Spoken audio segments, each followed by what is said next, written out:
क्या बात है हमारी, मुझे जरा शुरू में ही रिमाइंड करा दिया करें। जी ठीक। अच्छा जी, अब ये समझ आ गया चार्ट कैसे बना हुआ, ये अपना कौन कौन सा डाटा कैसे क्या क्या करना है। अब बाकी तो आपको पता ही है जी सर। कि ये जैसे एक प्रोजेक्ट है, इसमें हम कैसे कैलकुलेट करते हैं ये तो पता है आपको। हम अभी चूंकि हमें पता नहीं ना, डेट एग्जैक्ट डेट नहीं पता कि 3 दिसंबर है कि 4 दिसंबर है, कब स्टार्ट कर रहे हैं, तो हम कहते हैं let us have date, start date है 0, राइट। सो द फर्स्ट कदम हमारा जो है वो है अर्लीस्ट स्टार्ट और अर्लीस्ट फिनिश फाइंड करना। अभी आप लेटेस्ट वाली डेट्स का सोचें भी ना, तो हम स्टार्ट से शुरू करते हैं और स्टार्ट से हम ट्रेवल करना शुरू करते हैं फिनिश की तरफ, और हम कैलकुलेट करना शुरू करते हैं, हमेशा ड्यूरेशन लिखी हुई है, हम कैलकुलेट करना शुरू करते हैं कि हर एक्टिविटी जल्द अज जल्द कब शुरू की जा सकती है। तो अगर मेरा स्टार्ट डेट 0 है तो जल्द अज जल्द मैं ए को, बी को और एफ को, जो कि इकट्ठी स्टार्ट हो सकती हैं, इनको 0 को स्टार्ट कर सकता हूं। अगर मैं इसे 0 को स्टार्ट करूं तो खत्म कब करूंगा, अर्लीस्ट 0 + 6 वीक्स, छठे हफ्ते में मैं ऐसे 6 हफ्ते के एंड में इसको मैं अचीव कर लूंगा। इसी तरह 0 + 4 4 हफ्ते के एंड में मैं इसको अचीव कर लूंगा, और 0 + 10 10 हफ्ते के एंड में मैं एफ को अचीव कर लूंगा। अच्छा जी, 10 जिस वक्त मैंने इसको किया तो उसी वक्त मैंने सी को शुरू कर दिया। अब आपको मुझे पता है ये समझ नहीं आ रहा होगा कि ये 6 इधर कैसे चला गया, कोई शक है इसके अंदर? नहीं सर। ओके, ये 6 मैं अभी आपको बना के भी दिखा देता हूँ।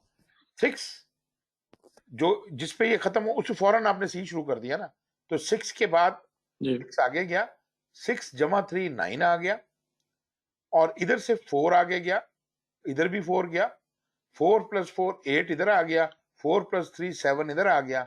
और अब आए यहां पर, ये इसने एक गलती ये की हुई है, एक तो एरो हेड नहीं लगाए हुए, जरूर लगाने हैं। स्टार्ट और फिनिश जरूर बनाना है, फिनिश चीजें नहीं बनेगी। ओके, सी और डी दो प्री रेक्विजिट हैं एच को शुरू करने के। सी और डी दोनों खत्म हो चुके होंगे तो एच शुरू होगा। सी तो खत्म हो रहा है 9वें वीक में, डी खत्म हो रहा है 8वें वीक में, तो इसका मतलब है क्या मैं 8वें वीक में एच शुरू कर सकता हूं? नहीं। नहीं कर सकता, क्योंकि मुझे शर्त है ये है कि दोनों काम जब तक खत्म नहीं होते, सारी कंडीशंस पूरी नहीं होती। सी तो खत्म हो रहा है 9वें वीक में, तो डी भले 8वें वीक में खत्म हो जाए, लेकिन फिर मुझे सी के खत्म होने का इंतजार करना है, तो 1 वीक और इंतजार करना पड़ेगा। इसका मतलब है जो बड़ा फिगर है उससे मैं एच को स्टार्ट करूंगा, और 9 2 + 2 11, तो ये वाले पाथ से अगर मैं जाऊं तो मेरे सारे काम 11 वीक में खत्म हो जाते हैं। लेकिन अभी मुझे ये नहीं पता क्या 11 वीक का ही प्रोजेक्ट है या नहीं है। आगे चलते हैं जी, बी से ई की तरफ आए। 4 + 3 7, और 7 जी में आएगा, लेकिन 7 यहां नहीं लिखा हुआ, क्यों, क्या वजह है? देखते हैं एफ की तरफ से। एफ था 0 + 10 10, इसका मतलब है जी के लिए जरूरी है ई और एफ दोनों खत्म हो चुके हो। ई 7 कुछ खत्म होता है, एफ 10 को खत्म होता है, बड़ा फिगर 10 है, तो 10 से जी शुरू होगा, 10 + 3 13। अब हमें पता चला कि जी 10 ये वाला पाथ, या जी 10 को खत्म 13 को खत्म हो रहा है। तो प्रोजेक्ट कब खत्म हुआ, 11 को या 13 को? 13 को। 13 को।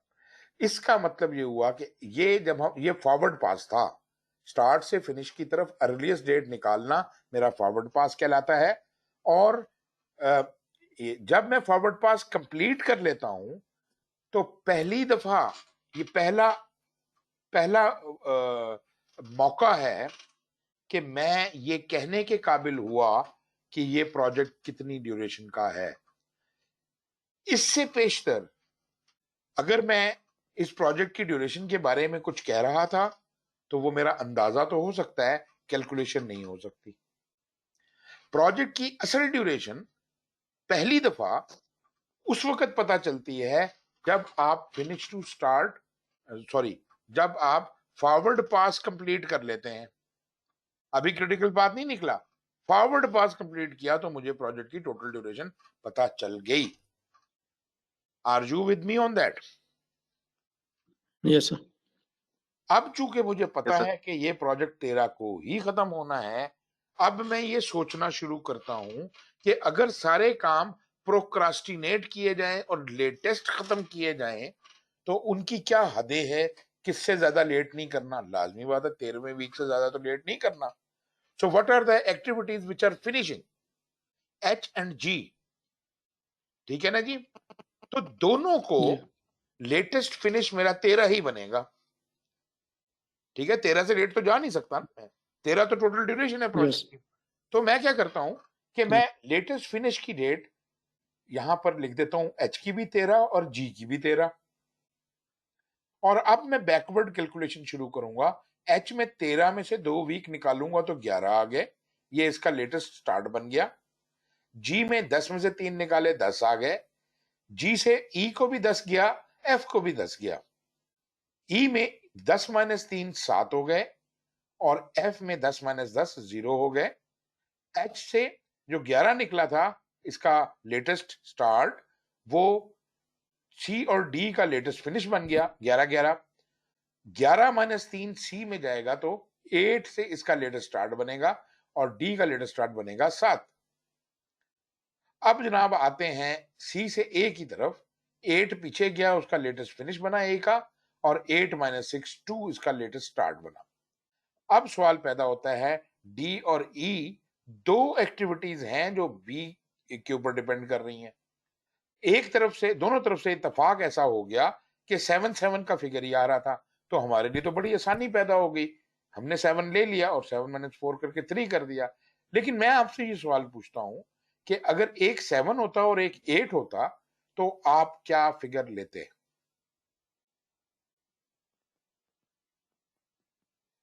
जी जनाब।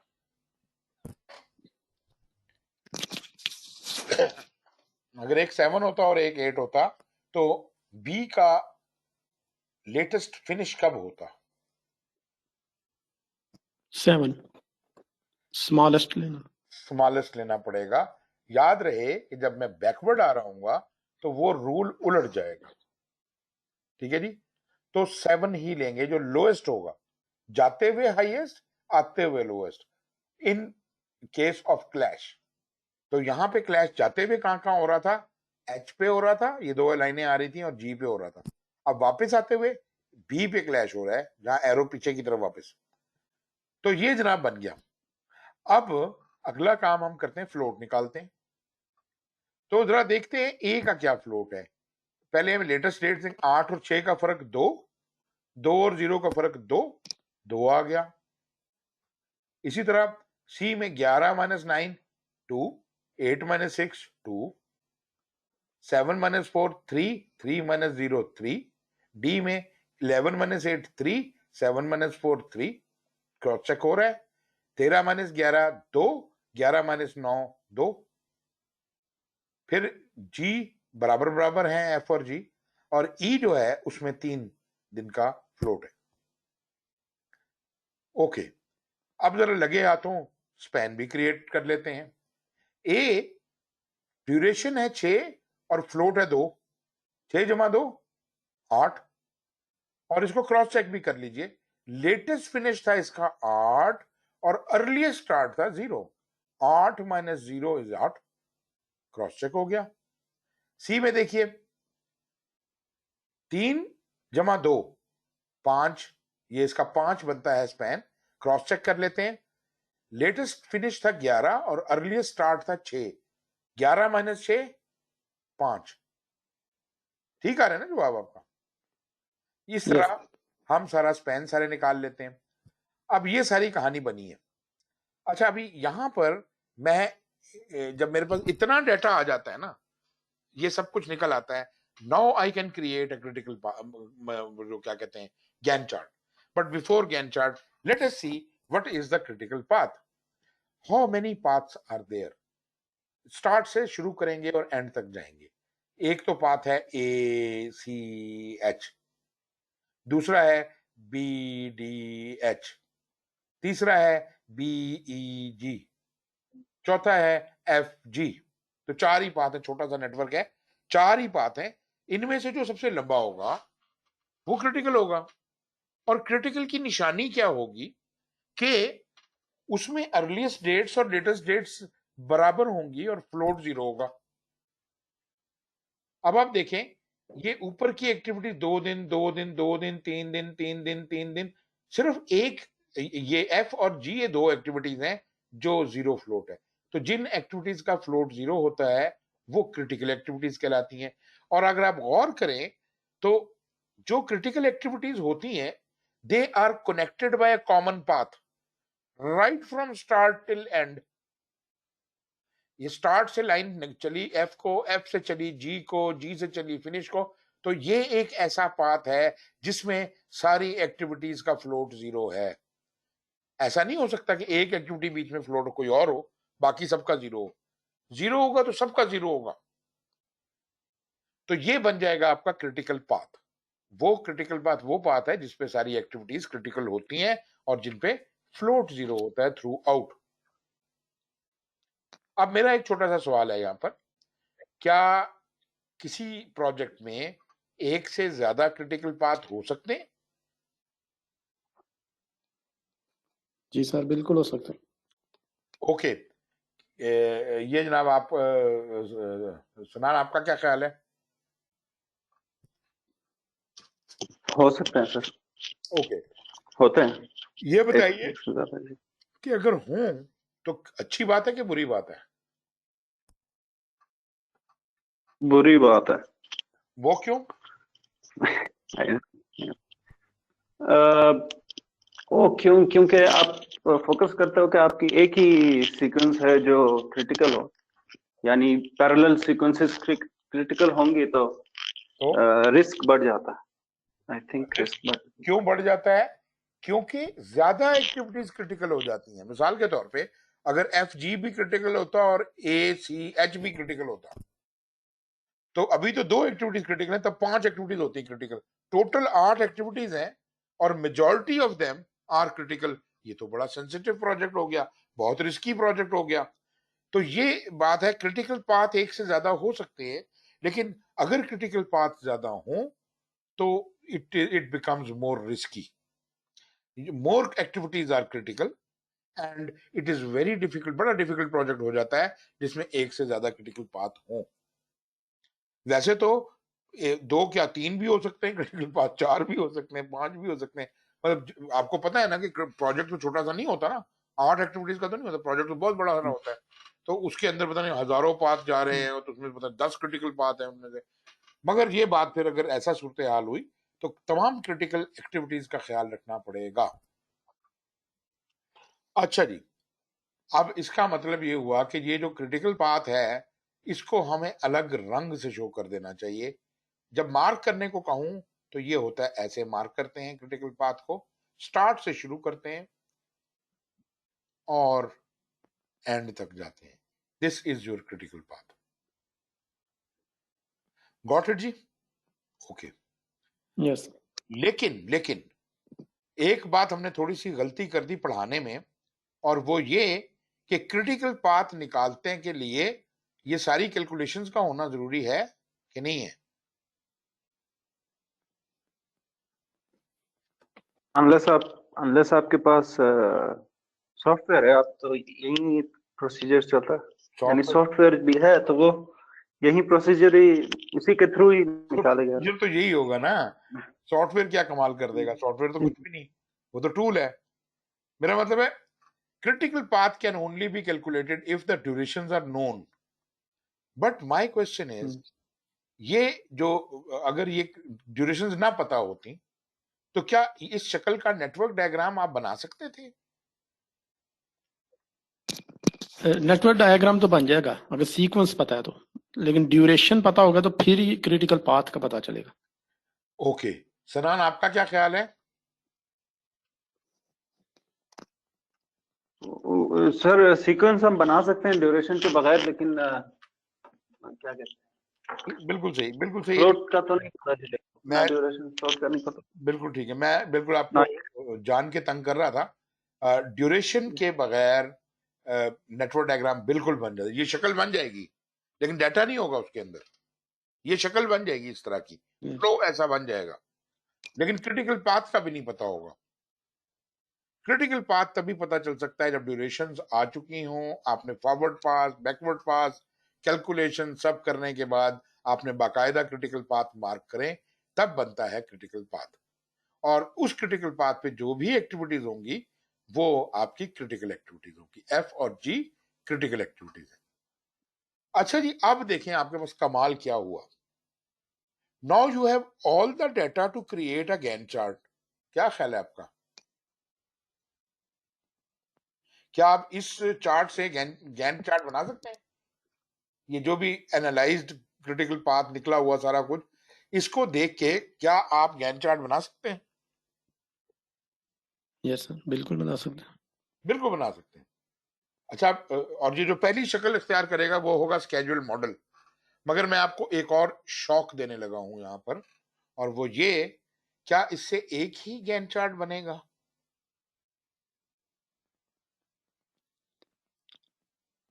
How many Gantt charts can you एक क्रिएट? मतलब जी जी, बोले बोले। एक से क्या मतलब? मेरा मतलब है जो एक गैन चार्ट आपका बनेगा वो तो मैं मान लेता हूँ कि वो तो हो गया स्केड्यूल मॉडल, ठीक है। जी। लेकिन मैं तो देख रहा हूं, मुझे तो कई गैन चार्ट नजर आ रहे हैं इस एक डायग्राम से। आपको कितने डायग्राम अच्छा, नजर आ सर एक अर्लीस्ट का बन सकता है, एक लेटेस्ट का बन सकता है, रहे? राइट, इस तरह का इसका क्या कह मतलब रहे है हैं? कि दो इंस्टांसेस तो यही हो गए, दो हम्म, इंस्टांसेस तो इधर ही पता चल नजर आ रहे हैं हमें। और ये सिर्फ दो नहीं है, उसका मतलब होता है कि 0 से 2 तक, मतलब वो एक भी हो सकता है, बीच में तीसरा तीसरा ऑप्शन भी है। और किसी भी एक एक्टिविटी में कुछ भी हो सकता है। मिसाल के तौर पे हो सकता है कि ए जो है वो उसके अंदर एक दिन आगे पीछे हो ना हो, और जी में ना, ई में ना हो, या किसी किसी जगह हो जाए किसी जगह ना हो। इसका मतलब है कि जितने फिट करेंगी उतनी उतनी शक्लें बदलेंगी। ये तो कई इंस्टांसेस बन गए, हंड्रेड्स ऑफ इंस्टांसेस जी। Come out of the very first network diagram. Simulation है ना उसकी, यस। ऐसा भी हो सकता है, ऐसा भी हो सकता है, ऐसा भी हो सकता है, ऐसा भी हो सकता है। Many things can happen, and this I am saying just based on the first calculation. सिर्फ फर्स्ट कैलकुलेशन से कोई हंड्रेड्स ऑफ वेरियस ऑप्शन निकल जाती हैं। और अगर मैं और फैक्टर्स को भी इसके ऊपर लागू करूं तो फिर तो पता नहीं कितने बन जाएंगे। खैर, उसको बाद में लेते हैं। लेकिन अभी हम ये देखते हैं कि अगर मैं सिर्फ अर्लीस्ट के हिसाब से ये डायग्राम बनाऊं, तो अर्लीस्ट के हिसाब से इसको डायग्राम को बनाइए गैन चार्ट पे। गैन चार्ट का मैं आपको एक फॉर्मेट सा बता देता हूं। आपने इस तरीके के साथ एक लाइन लगानी है, एक इस तरह लगानी है। इधर आपने लिख देनी है activities A B C D वगैरह वगैरह, और इधर आपने टोटल कितने दिन है, 13 दिन। इधर आपने 13 दिन बना देने। फर्ज करें ये 10 दिन है, ये 5 दिन है, ये 1 2 3 4 5 6 7 8 9 10 11 12, और ये जनाब 13 पे आपका प्रोजेक्ट खत्म हो रहा है। अब आपने यहां पे ड्रॉ करना है, ये 0 है, ये पॉइंट 0 है, आखिरी वाला 13 है, ये 10 है, ये 5 है। अब आपने ये प्लॉट कर दें, कागज पे बनाइए, फोटो खींचिए और मुझे भेजिए अर्लीस्ट वाला। आप दो ठीक है। रंग के पेन रखिए अपने पास, एक पेन कोई नीला हो और एक काला हो, या जब मुमकिन हो तो एक पेन से ये चीज बना दें और वो मुझे जरा अरसाल करें।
जी जनाब, किसने भेजा है? जी मैंने भेजा सर। ओके, रफ सही है। ठीक है। 69428427।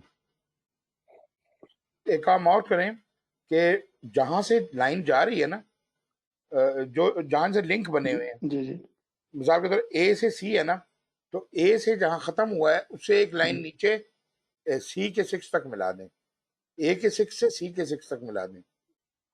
इसी तरह बी के 4 से नीचे डी और ई के 4 तक सीधी लाइन ले जाएं। सही। ठीक है जी। 10 जी 10 से एफ के 10 जहाँ 10 लिखा है उससे दूसरे नीचे वाले 10 तक लाइन ले जाएं। 13 से नीचे बेस लाइन तक ले जाएं। तो ये लिंक, सारे लिंक बना दें जितने भी बनते हैं उसके। ठीक। नॉर्मली ये बार जो होती है आपकी बार होनी चाहिए, सिंगल लाइन नहीं होनी चाहिए, जी बार जी होनी वो बारी बना रहा हूँ क्योंकि अब पता लिंक होगा। लगेगी ना तो फिर तो पता नहीं चलेगा। हाँ, जी आपको पता होगा कि इसी के अंदर प्रोग्रेस चलती है फिर। जी तो जो बार के अंदर का एरिया होता है ना, उसके अंदर प्रोग्रेस चल रही होती है। हम्म, जितना काम होता जाता है उतनी उसकी बार चलती जाती है।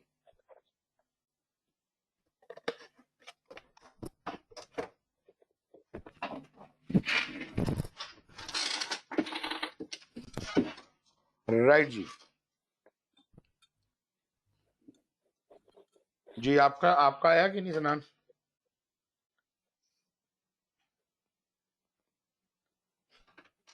सनान, वेटिंग फॉर योर सोल्यूशन।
जी जनाब भेजिए।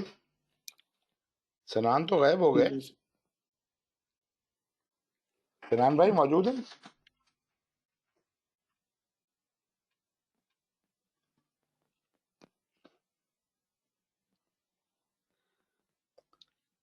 नासिर ने तो भेज दिया, ठीक हो गया। नासिर जो आपका जी जो है ना, एक मिनट, हाँ ठीक है, सनान का भी आ गया सोल्यूशन। जो आखिरी वाला है ना 13, उसको नीचे ग्राउंड से मिलाएं और 11 को भी ग्राउंड से मिलाएं। सही। पूरा कनेक्टेड होना चाहिए। ठीक। तो ये फिर नेटवर्क डायग्राम। ग्राउंड अपनी ग्राउंड। हाँ, नीचे जो बेस है, बेस लाइन है, जो टाइम है ना नीचे, ठीक। वो जी ताकि 13 सही। 13 से मिल जाए। ये हो गया जी। हम्म, अच्छा, मैं जरा इनका भी देख लूं। जी ठीक है, ये बातें मैंने इनको बताई है ना नासिर को, आप भी बस वही चीज जरा अगर कर दें। देखिए ना, ए के एंड से एक लाइन नीचे की तरफ ले जाएं सी तक, जो लिंक है आप इधर भी देख सकते हैं, ए से सी को लाइन जा रही है, बी से डी और ई को जा रही है, तो बी के एंड से डी और ई के शुरू तक लाइन ले जाएं, इस तरीके के साथ ये सारी लाइनें कनेक्ट कर दें। ये हो गया जनाब, ओके।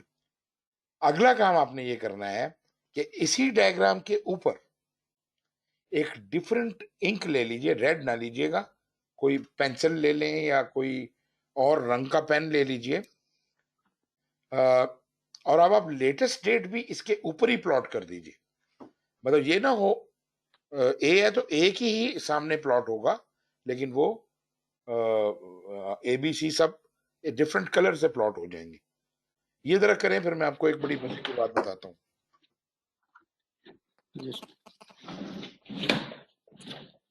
सर सॉरी, वो कॉल आई थी, मैं सुना नहीं है आपने लास्ट में क्या कहा।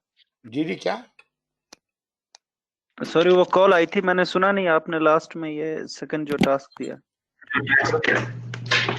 मैं ये बता रहा था कि पहली बात तो ये है, ये आप देखिए जरा, जिस तरह से नासिर ने बना के भेजा है ना, इसको देखें जरा कि कनेक्ट कर दीजिए। ए जहां खत्म हो रहा है, ए के बाद लाइन जा रही है सी को, तो ए जहां खत्म हो रहा है वहां से सी तक लाइन लगा दें, इस तरह नीचे नीचे लाइन लगाते जाएं, और जहां आखिरी चीज है तो वो बिल्कुल नीचे जो आपकी टाइम लाइन बनी है उधर तक लाइन ले जाएं। ये तो पहला काम।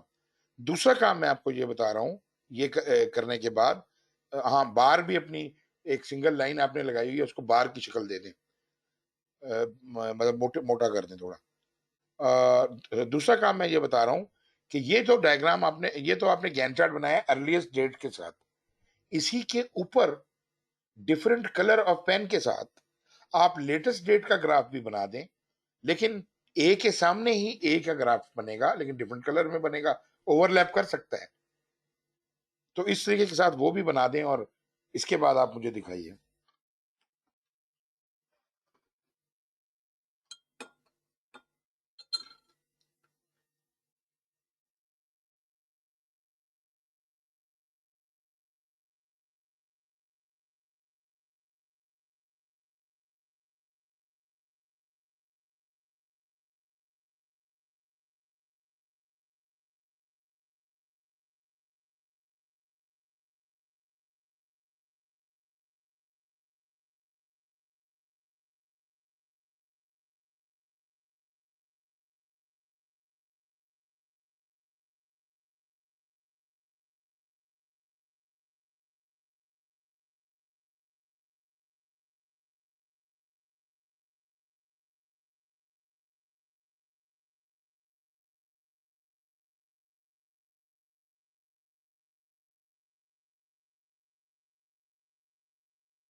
अच्छा जनाब नासिर भाई, बाकी तो सब ठीक है, जी जी लेकिन आपने ओवरलैप क्यों जी। नहीं किया?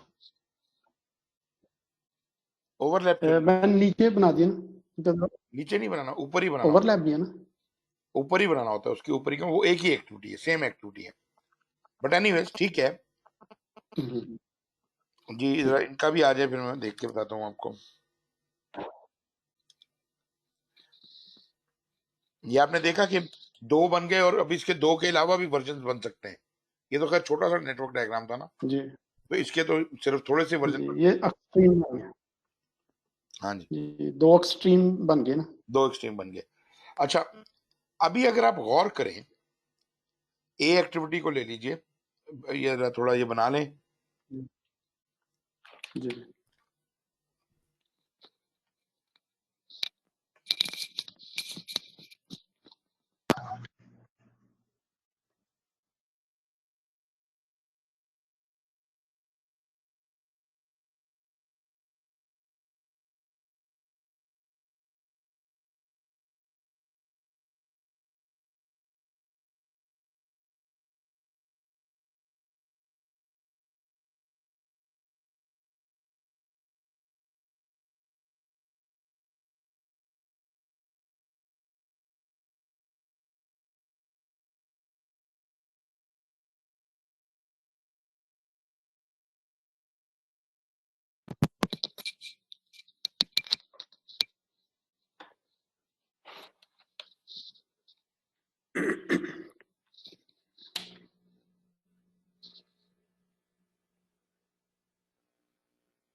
सर इससे मिलता जुलता एक क्वेश्चन है, अगर वो भी टाइम अभी पूछ लेता हूँ या बाद में पूछ लेता हूँ। जी बताइए।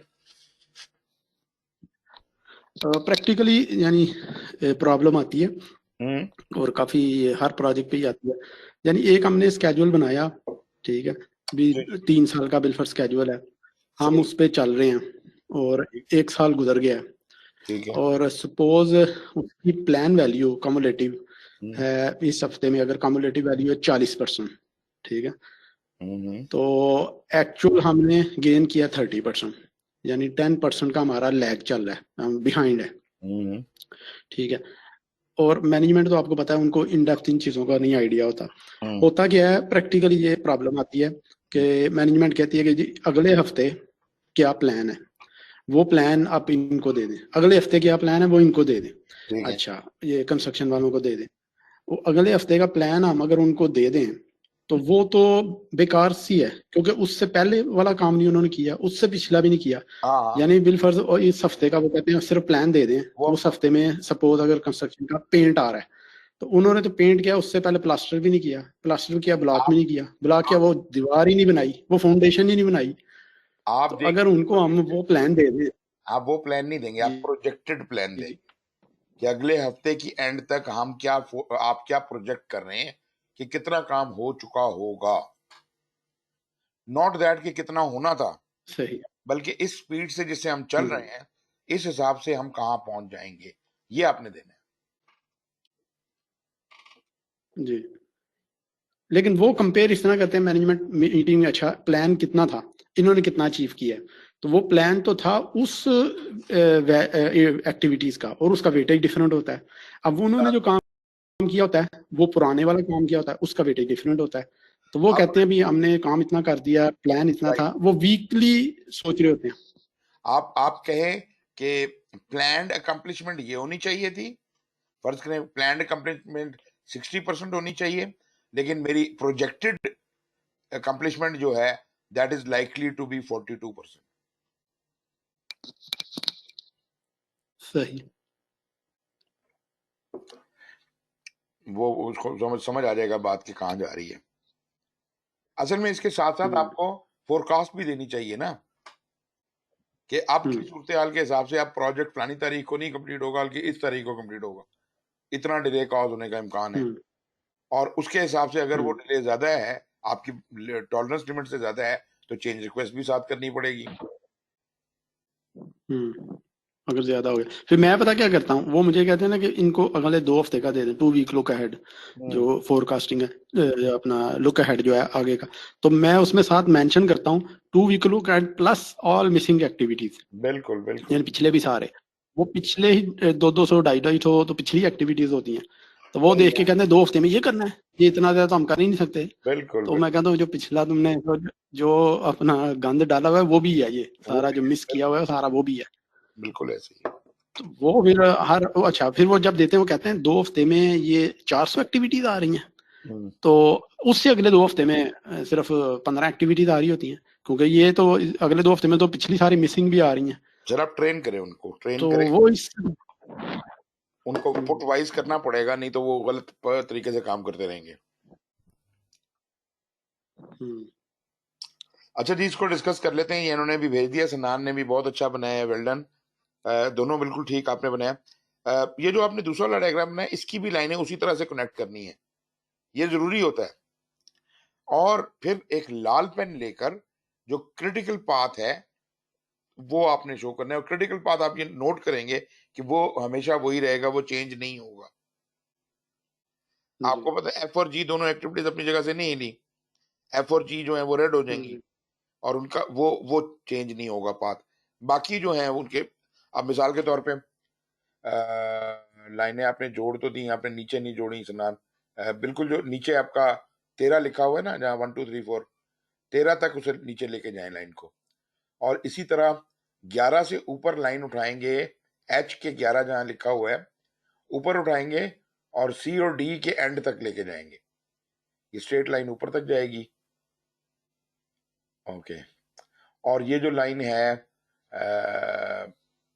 डी के शुरू से बी के एंड को मिलाना है, बाकी ठीक है, बाकी ठीक है। ये काम हो गया जी। ओके, आपने ये गैन चार्ट बना लिया। ओके, अब एक काम करें, इसी डायग्राम के ऊपर हम एक और कार्रवाई करते हैं। मैं एक हाइपोथेटिकल फिगर लेता हूं कि हम इसके ऊपर रिसोर्स एस्टिमेशन करके रिसोर्स लोडिंग भी करने लगे, क्या ख्याल है? सही।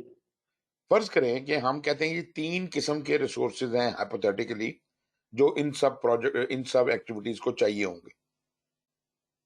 ठीक है जी, तो आप नोट कीजिए, मैं बल्कि लिख दूं इधर।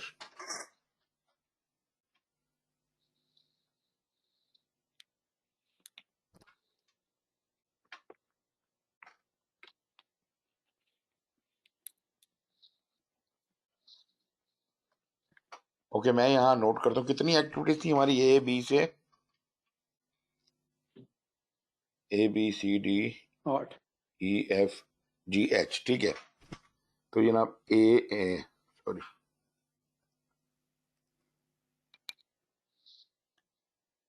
ए B C D E F G H. अच्छा जी, 3 रिसोर्स हैं, एक्स है, वाई है और जेड है।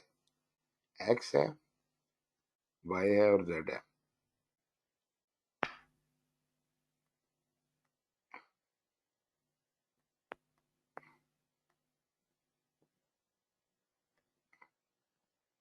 ओके, एक्स ए एक्टिविटी को एक्स नहीं चाहिए, 2 वाई चाहिए, 5 जेड चाहिए।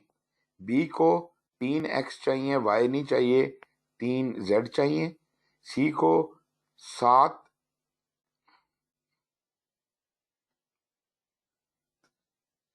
क्या यार फजूल काम।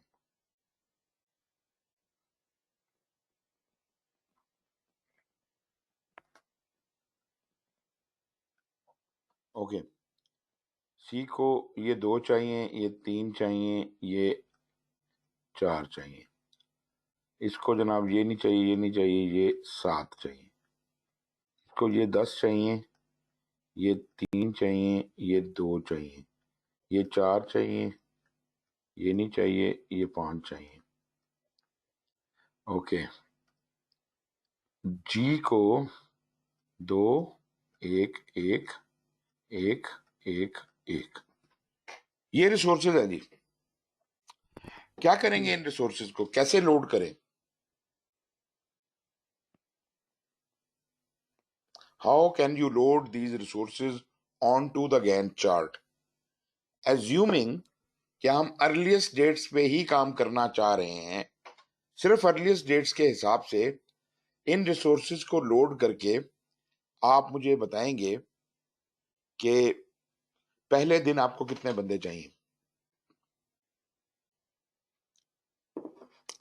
कितने एक्स, कितने वाई, कितनी जेड। ये जो आपने गैन चार्ट बनाया हुआ है ना, इसी के नीचे जगह बनाए, इसके नीचे जगह बनाए, और उसमें लिखें साइड पे जहां पे एबीसी लिखी हुई है, उसी की कॉन्टिन्यूशन नीचे लिखें एक्स वाई जेड, और एक्स के सामने पहले दिन में लिखिए कि कितने एक्स चाहिए, वाई के सामने लिखिए कितने वाई चाहिए, और जेड के सामने लिखिए कितने वाई। इसी तरह 13 दिनों के ये सारे निकालें।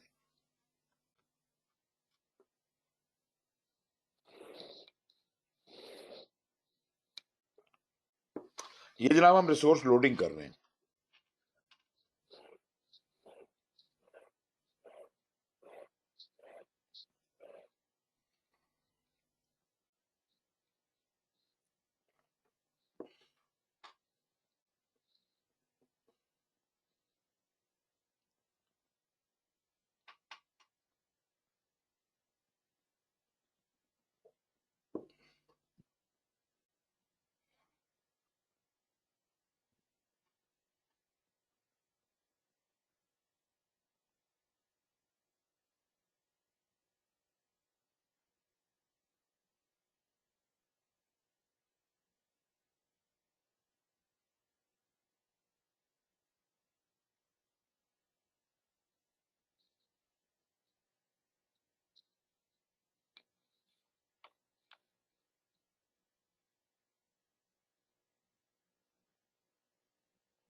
मैं आप लोगों को बोर तो नहीं कर रहा ना? नहीं, ये सही है, लेकिन जरा थोड़ा लंबा सा काम है, क्योंकि वो उसमें सॉफ्टवेयर में तो हो जाता है, जरा हाथ से करना जरा टाइम लगता है। हाथ से करना सीखें जनाब, हाथ से करना सीखें।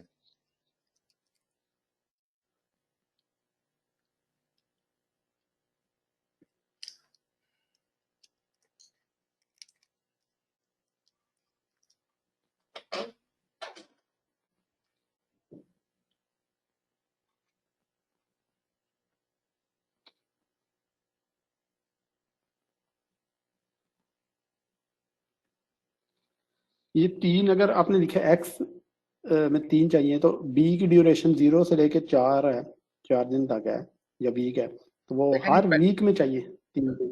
पहली बात तो ये है कि आपने सिर्फ अर्लीस्ट डेट वाला ग्राफ देखना है, लेटेस्ट डेट वाला जो आपने जी, ब्लैक में बनाया वो नहीं देखना, ठीक है? सही, अच्छा, अर्लीस्ट वाले के ठीक है। अंदर आपने क्या करना है, आपने देखना है वो जो नीला वाला बना हुआ है, पहले दिन में कौन कौन सी एक्टिविटीज हो रही हैं, ए बी और एफ। ए और B, F, G, okay, A B F के एक्स को जमा कर दें, ए 0, बी 3 जी, और एफ 4, ये हो गया 7। जी, पहले दिन जी, एक्स 7 है। अच्छा, जी, वाई कितने हैं? ए के 2, वाई, बी का 0 और एफ का 0, तो 2 हो जाएंगे। फिर आ जाए जेड के ऊपर, 5, 3 और 5, 13 हो जाएंगे। इसी तरह दूसरे दिन का सोचें, तीसरे दिन का, चौथे दिन का, सारे दिन होगा।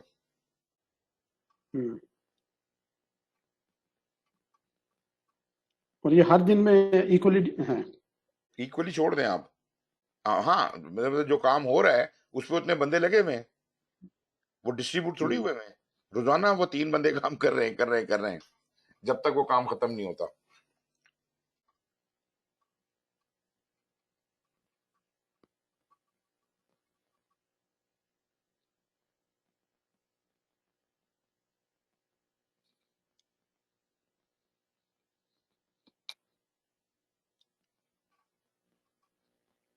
आइडिया बन गया, लेकिन वो करने में टाइम लगे। करें जी, करें, हम बैठे इसलिए, और काम क्या है? जी, उसका मेरा ख्याल तरीकाकार ये है सबसे बेहतर, के जिस तरह ए है 0 से लेके 6 तक है, ठीक है ना, तो 0 से लेके 6 तक बिलफर्ज इसमें चाहिए वाई 2 चाहिए, देखिए तो मेरी बात ये, यानी 0 से लेके 6 तक है, 2-2 लिख दें। जो आप कह रहे हैं उस एक ही तरह वजह से 2-2 चाहिए। जो आप कह रहे हैं वो नहीं हो सकता। उसकी वजह ये है कि अगर आप गौर करें तो जी। ये कितने दिन तक ये कंटिन्यूड है, कितने दिन तक 6 विदाउट, दिन तक। नहीं 6 दिन नहीं सर, आप उसको भी देखें ना बेचारा, बी तो खत्म हो जाएगा 3 दिन बाद, हाँ, ठीक है, 4 दिन। तो वो 3 दिन तक रहेगा। ये जो मिनिमम को देखें, जब तक हालात चेंज नहीं हो रहे, बी तीसरे दिन के बाद हालात चेंज हो जाएंगे और नई एक्टिविटीज आ जाएंगी। चौथे दिन में बी खत्म हो जाएगा और ये कौन सी एक्टिविटीज हैं, डी डी शुरू हो जाएगी। डी और ई दो शुरू हो रही हैं, डी और ई शुरू हो रही है ना इकट्ठी, अर्लीस्ट वाली डेट है डी देखिए, और ई। बी खत्म हो जी जी। जाएगा, डी और ई शुरू हो जाएगा।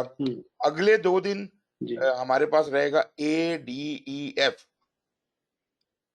फिर उसके बाद जी। ये हो गए 1 2 3 4 5 दिन हो गए। छठे दिन अ, छठे दिन सी ऐड हो जाएगा बीच में, सी ऐड हो जाएगा। ठीक है जी, छठे दिन से लेके तो 9 हो जाएगा दिन तक। ए सी डी ई एफ हो जाएगा। हाँ जी। इस तरह लेके चल रहे हैं।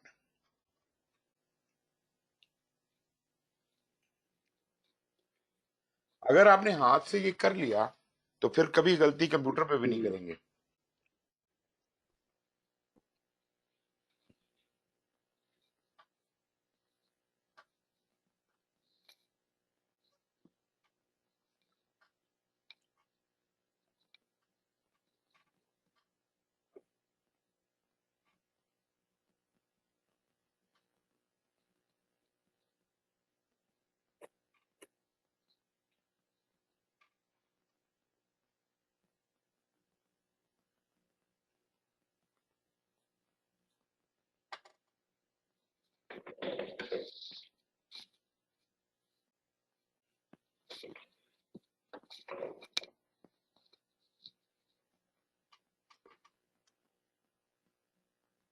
सदान, कुछ चल रहा है काम ठीक कि नहीं चल रहा?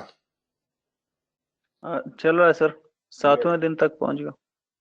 Very good.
जी जनाब।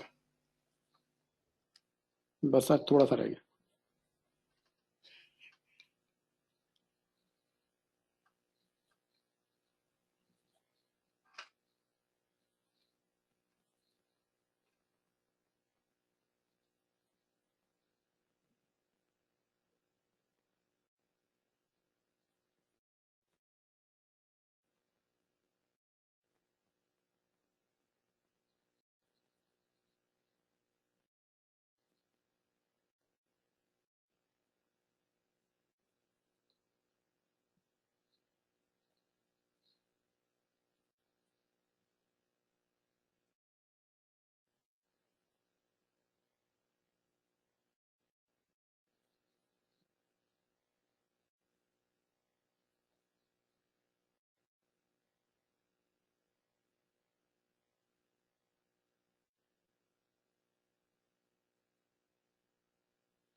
जी सर हो गया।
जी सुनान, आप भी रिजल्ट भेजिए मुझे।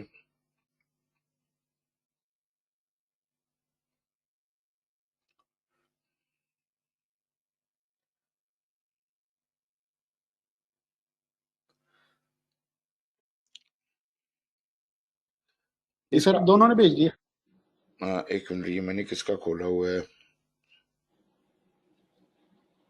अच्छा ठीक है, अच्छा मैंने सुनान वाली खोला हुआ है। जी और सर नीचे मैंने अलग से जरा बनाया। ये फर्क क्यों आ रहा है? चौथे दिन में फर्क आ रहा है आप लोगों का, देखें चेक करें चौथा दिन। तो मेरी गलती होगी, ए शायद चौथे दिन तक चल रहा है। 17/5/19। ये तो 6 दिन चलेगा ना, ये 6 दिन 6 चलेगा। के 8 दिन। बी की वजह से फिर शायद वो होगा। बी को मैंने काउंट नहीं किया होगा शायद। एक मिनट में देखता हूँ। ना बी चौथे दिन तो है ही नहीं, चौथे दिन है नहीं बी ए डी, बी चौथे दिन तक।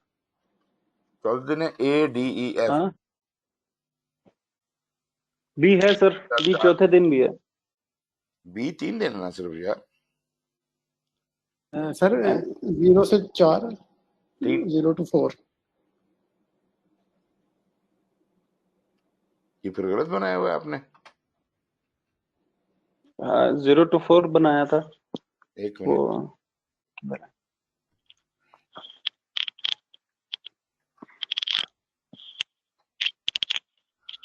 ओके।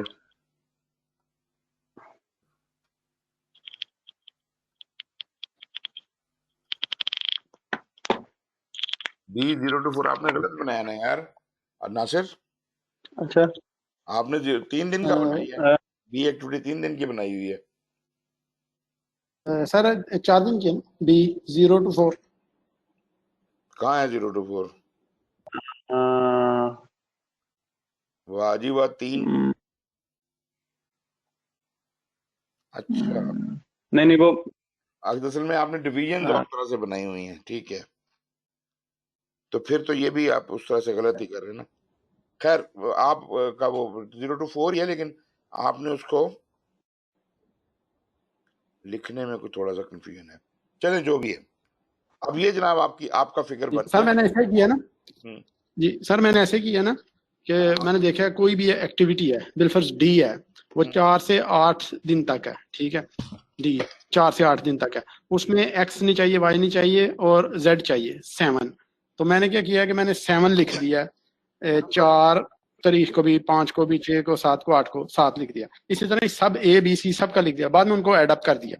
इसलिए मेरा अलग से है ना, फिर मैंने 2 टेबल बनाए, पहला बना के अलग अलग, फिर दूसरे में ऐड कर दिए। चले मैं आपको बताता हूँ, इसका तरीका ये होता है कि जब आप बार बनाते हैं ना, तो उसकी ये बार है ना आपकी एक्टिविटी की, इसी के ऊपर लिख देते हैं फर्ज करें 2x है, 5y है और 3z है। बात समझ आई? जी सर। फिर ये एक्टिविटी है, इसके फर्ज करें 5 है, 0 है, 1 है। अब ऐड करना आसान हो जाता है, अब ऊपर से नीचे देखते जाते हैं और देखते हैं अच्छा एक्स वाले कितने, 2 और 3 और ये इस तरह से। तो रिसोर्स लोडिंग इसको कहते हैं। अच्छा रिसोर्स लोडिंग हो गई और उससे जो भी बनना था बन गया।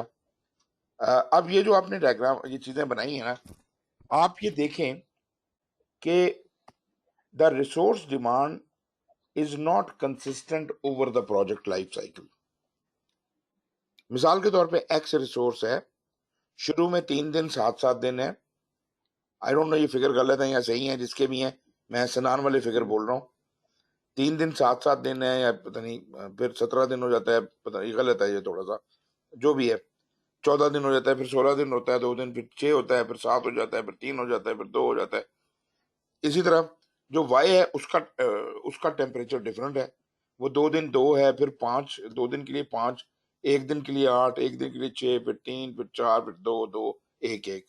सही, और बिल्कुल सी सही। जो है वो 13, 13, 13, 19, 19, 23, 28, ऐसे 18, इस तरह से चलता जाता है। इसका मतलब है कि मैं क्या करूं, मैं कितने बंदे हायर करूं, एक्स में कितने बंदे हायर करूं इस प्रोजेक्ट के लिए।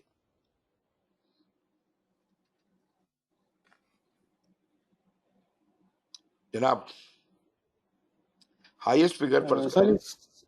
जी बोलिए। जी सर, इसको स्मूथ करना पड़ेगा ना। वो तो करते हैं ना। पहले तो मैं एक बात पॉइंट ड्राइव होम कर दूं कि एक लोग आमतौर पे जो सोचते हैं वो ये कहते हैं कि यार हाईएस्ट फिगर ले लो और उतने बंदे हायर कर लो। ये मुझे पता है कि आपको पसंद नहीं आएगा ये सोल्यूशन, और ये सोल्यूशन है भी गलत। लेकिन आमतौर पे लोग कहते हैं यार कितने टोटल कितने बंदे चाहिए, 17 बंदे चाहिए ना ज्यादा से ज्यादा।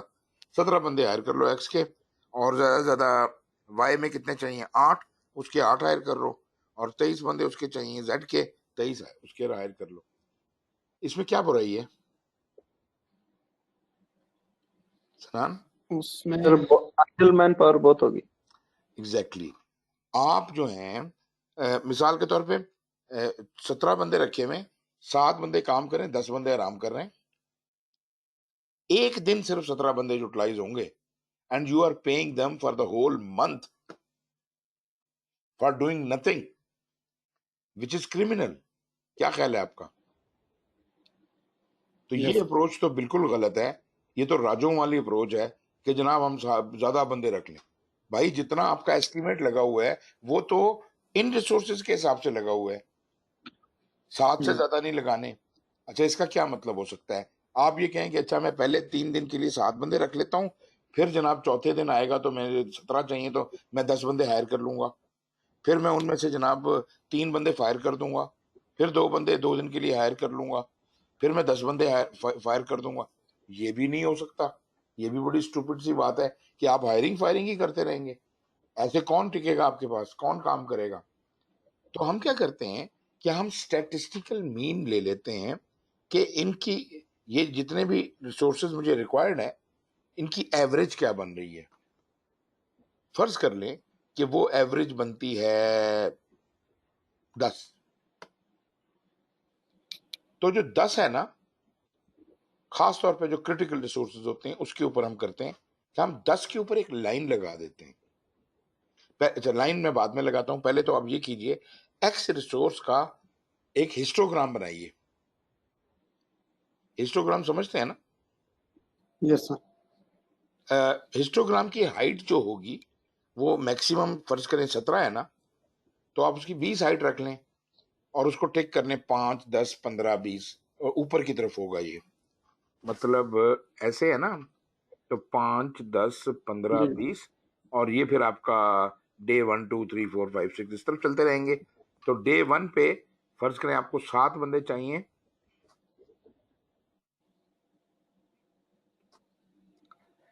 डे 1 पे आपको 7 बंदे चाहिए, ये हो जाएगा। डे 1, 2 पे भी इतने ही चाहिए, डे 3 पे भी इतने ही चाहिए, डे 4 पे आपको इतने चाहिए। तो इस तरह ये बार्स बनती जाएगी। ये हिस्टोग्राम बनेगा एक्स का, वाई का, जी का। नेचुरली आपके पास कंप्यूटर होगा, आप और खूबसूरत बना सकते हैं, और आप तीनों का एक ही चार्ट पे भी बना सकते हैं। रिसोर्स कम जो है, वैसे तो रिसोर्सेज कई किस्म के होते हैं, मशीनें भी होती हैं, बंदे भी कई किस्म के होते हैं, चीजें भी होती हैं, टूल्स भी होते हैं। तो वो तो फिर उनका सबका हिस्टोग्राम नहीं बनाया जा सकता। लेकिन फिर हम क्या करते हैं कि जो क्रिटिकल रिसोर्स है उसका हिस्टोग्राम बना लेते हैं। ठीक है, क्रिटिकल रिसोर्स वो है कि जिसके बगैर काम नहीं चल सकता, ठीक है ना। या यूं कह लीजिए कि जिसकी डिमांड ज्यादा है, और प्रोजेक्ट भी तो चल रहे हैं ना। उनको भी बंदे चाहिए। अगर कारपेंटर की डिमांड ज्यादा है तो कारपेंटर आपको भी चाहिए, उसको भी चाहिए। तो कंपनी में तो वही 8-10 बंदे होंगे, तो सबको तो नहीं मिल सकता। तो पता चले जी एक दिन वो बाकियों को गए हुए, आपको नहीं मिल सकता। तो फिर आप उस हिसाब से अपनी डिमांड सेट करते हैं। तो ये हिस्टोग्राम जो है, ये बुनियादी तौर पे this is my requirement per day, ठीक है जी। लेकिन इसको स्मूदन आउट करने की जरूरत है।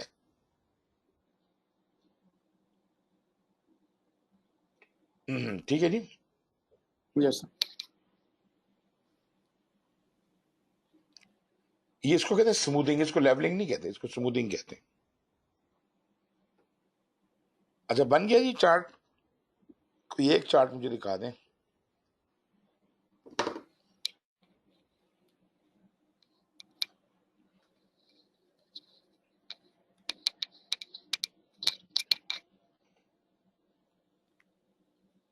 अच्छा ये जो मैं कह रहा हूँ लाइन लगाने वाला, ये एक तो ये तरीका हो सकता है कि मीन ले लिया जाए या उसका स्टैटिस्टिकल एवरेज निकाल लिया जाए, और दूसरा तरीका ये हो सकता है कि हम देखें कि ये रिसोर्स हमारे पास अवेलेबल कितना किया जा सकता है।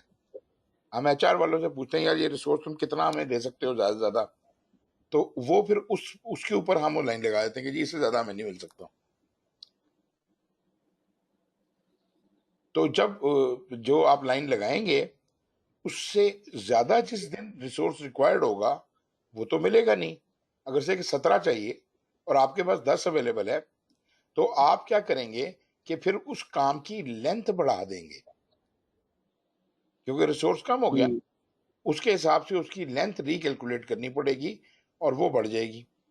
और इसी तरह जहां पर हमने उसको से कि 3 रिसोर्स लगाए हुए थे या 7 रिसोर्स लगाए हुए थे जिन दिनों में, क्या ये मुमकिन है कि उस काम को तेज कर दिया जाए? अगर उस काम को तेज किया जाए और रिसोर्स बढ़ा लिए जाए, क्योंकि 10 बंदे तो हमारे पास अवेलेबल होंगे, why can't we do that job faster? क्या ये मुमकिन है? अगर मुमकिन है तो व्हाई नॉट? तो कहीं से टाइम बढ़ेगा, कहीं से घटेगा, और हमारी कोशिश यही होगी कि जो हमारी ओरिजिनल ड्यूरेशन थी, अगर तो उसके करीब करीब ही रहे तो अच्छी बात है, अगर नहीं भी रहता तो ये हमारी मजबूरी है। इसको कहते हैं रिसोर्स स्मूथिंग। रिसोर्सेज को हमने जरूरत के हिसाब से एलोंगेट कर दिया अपने स्केड्यूल को, जरूरत रिसोर्स की स्मूथिंग करके। This is called resource smoothing. ये वैसे तो आप रिसोर्स के चैप्टर में पढ़ते हैं, लेकिन चूंकि हम स्केड्यूल में इसका असर देखना चाह रहे थे तो हमने उसको यहाँ पे प्लॉट करके देख लिया।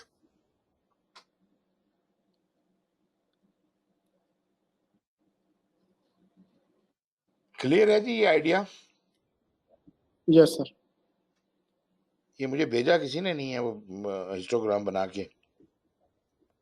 सर मुझे पता है आजकल के लोगों का जो है ना, हाथ से काम करने की आदत खत्म हो गई है। यस सर ऐसा ही है।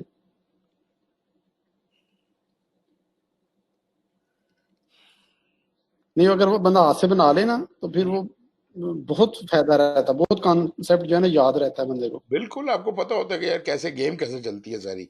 कंप्यूटर पे जब हम रिलाई करते हैं ना, जी हम कहते हैं कंप्यूटर कर लेगा, और भाई को तो खुदा दा माफ करो, कंप्यूटर कोई इंसान तो नहीं है। आपको तो आना चाहिए ना, आपको तो पता होना चाहिए कैसे होता है। जी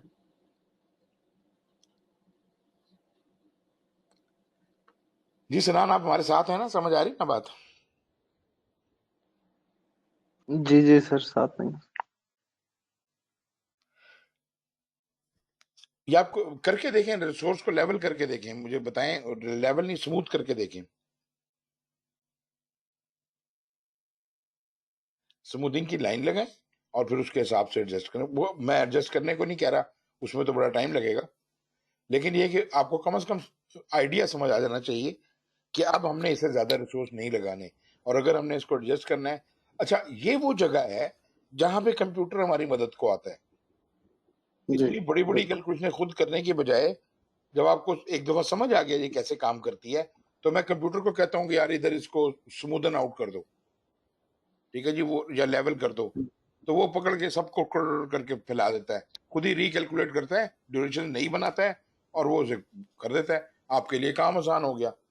लेकिन अगर आपने ओरिजिनल डाटा सही दिया हुआ है तब तो उसकी कैलकुलेशन पे, कंप्यूटर की कैलकुलेशन पे आप रिलाई कर सकते हैं। अगर आपने शुरू में ही डाटा गलत दिया, ड्यूरेशन ही गलत दी हुई है, वो पैडिंग कर करके और क्या ड्रामे कर करके, मतलब मुझे यही शुबा है ना, यही शक है लोगों के ऊपर कि वो जो प्रोजेक्ट बनाते हैं उसके अंदर उनकी ड्यूरेशन एस्टिमेट सही नहीं होता, उनके सारे एस्टिमेट गलत होते हैं, पैडिंग की हुई होती है हर चीज के अंदर, और फिर वो उसके ऊपर रिलाय करके इतनी लंबी चौड़ी साइंस और ये जनाब हमारा हिस्टोग्राम बन गया, ये हमारा ड्रामा, भाई सारे का सारा फेक डाटा है आपका, फॉल्टी डाटा है सारे का सारा, तो इसके ऊपर तो प्रोजेक्ट नहीं होता। सर इनपुट ही नहीं ना लेते कंस्ट्रक्शन वालों से, और जो काम करने वाले Exactly. वो प्लानिंग वाले खुद ही सारा कुछ खुद ही कर लेते हैं और बाद में कहते हैं ये तुम्हारा प्लान है ले जाओ। हाँ तो जी। वो जाके फिर वो प्रोजेक्ट के एंड तक वो बस कभी कभी खोल के पढ़ लेता है उसको खुद नहीं पता होता मेरा प्लान क्या है। Exactly. लेकिन ये हम एटलीस्ट एक बंदे हमारे साथ तकरीबन 30 साल हो गए वो प्लानिंग में है, तो मैंने कहा ये आपका प्लान तो फॉलो नहीं करते, तो बड़ी अच्छी काफी बड़ी कंपनी के मैनेजर है, कहते हैं एटलीस्ट यार उनको ये तो पता ना हमारा काम क्या है, एक्टिविटी लिस्ट तो पता है ना। वो पूरे प्लान का कहते हैं चलो एक्टिविटी लिस्ट, इनको ये तो पता ना काम क्या क्या है, चलो स्कोप का काम ही हो जाता है कि उनको पता कि ये एक्टिविटीज हैं, फॉलो नहीं करते तो चलो एटलीस्ट गो थ्रू हो जाते हैं अपनी एक्टिविटीज से। चले वो भी बात लॉजिक बनता है थोड़ा सा, लेकिन बात नहीं बनी, हाँ मतलब दिस इज इलॉजिकल कि फिर बिना वजह की एफर्ट हम क्यों कर रहे हैं, जब लोगों ने करनी अपनी मर्जी है तो फिर ये क्या, इंजीनियरिंग में कोई नहीं फॉलो करते यार, नहीं करते सर फॉलो, बस ड्रामा ही है वो सारा, प्लानिंग के कमरे का ड्रामा है, फिजिकली जो फील्ड में होता है वो वही होता है जो उनका दिल करता है। सर इसी तरह ही एक हम उस पे मीटिंग में था, काफी बड़ी मीटिंग में था, तो वो उसका जो क्लाइंट का मैनेजर था, बिग मैनेजर, वो आया हुआ था, तो वो कहता है यार ये जो आपकी प्रोग्रेस है वो आपकी पॉजिटिव में आ रही है, ग्रीन है सारा, ठीक है, तो कुछ चीजें अवेलेबल होनी थी वो नहीं हुई, ठीक है, प्रोग्रेस का कैसे आपकी ये पॉजिटिव में आ रही है, कई चीजें मिस हुई हैं, ठीक है, तो मैंने उसको कहा कि अर्ली स्टार्ट एक्टिविटीज भी हैं, हमने उधर से प्रोग्रेस ले रही है, तो वो बंदे ने पीएमपी किया हुआ है, अजाइल सर्टिफाइड है, तो कहता है अच्छा इसका मतलब क्रिटिकल पाथ फॉलो नहीं किया हुआ आपने प्रोग्रेस तो ले ली इधर उधर से, लेकिन वो काफी चीजें मिस हो गई हैं क्रिटिकल पाथ से। जी, तो मैं सोचा काफी बंदे को आइडिया है, उस बंदे को आइडिया था, यानी प्रोग्रेस हमारी ओवरऑल आगे चल रही थी, लेकिन कई चीजें मिस हुई थी जो आनी थी, तो वो नहीं आई हुई थी प्रोक्यूरमेंट में, तो कह रहा था कि इसका मतलब आप क्रिटिकल पाथ को फॉलो नहीं कर रहे। तो मैंने कहा हाँ, तो फिर वो कहता है कि जो आप अर्ली स्टार्टिंग एक्टिविटी, मुझे उससे क्या फायदा है, वो तो बाद में भी हो सकती हैं, तो वो नॉन क्रिटिकल है। तो मैंने कहा हाँ, लेकिन ये है कि वो ये कंस्ट्रक्शन वाले यही देखते हैं ना, जो आसान काम है ना बस वो कर लेते हैं, इधर से पकड़ लिया वो आसान काम कर लिया, वो आसान देखते रहते हैं, क्रिटिकल को फॉलो नहीं करते। बिल्कुल बिल्कुल। अच्छा ये वो एक प्रोजेक्ट पे मैं आ गया हूँ जी, बस छोटी सी, वो प्रोजेक्ट था 3 साल का, तो तकरीबन 2.5 साल में उसका 90% हो गया था प्रोजेक्ट, अभी तक वो चल रहा है, 2 साल हो गया, 90 से 95 नहीं हुआ एंड वाले काम रह गए हैं सारे। करें आप जरा, और उसकी वजह से क्लोज नहीं हो रहा ना, क्लोज नहीं हो रहा, और वो काफी बड़ा प्रोजेक्ट है और अभी तक खत्म नहीं हो रहा, आरामको का ही है। सही है। अच्छा जी, ये तो ये मैंने बात आपको बताई कि ये वाला काम जो आपने किया है कि रिसोर्स का हिस्टोग्राम बना के और फिर उसको उसके ऊपर लाइन लगाई है कि यार इससे ज्यादा नहीं रिसोर्स देने, और उसके हिसाब से अब सारा कुछ एडजस्ट होगा, this is called resource smoothing. पहले वैसे मैं आपसे ही कह रहे थे, पहले जमाने में इसको रिसोर्स लेवलिंग ही कहते थे, उसके बाद उन्होंने रिसोर्स लेवलिंग की डेफिनेशन चेंज की, ये उसको अब रिसोर्स स्मूथिंग कहते हैं। रिसोर्स लेवलिंग किस चीज को कहते हैं आजकल?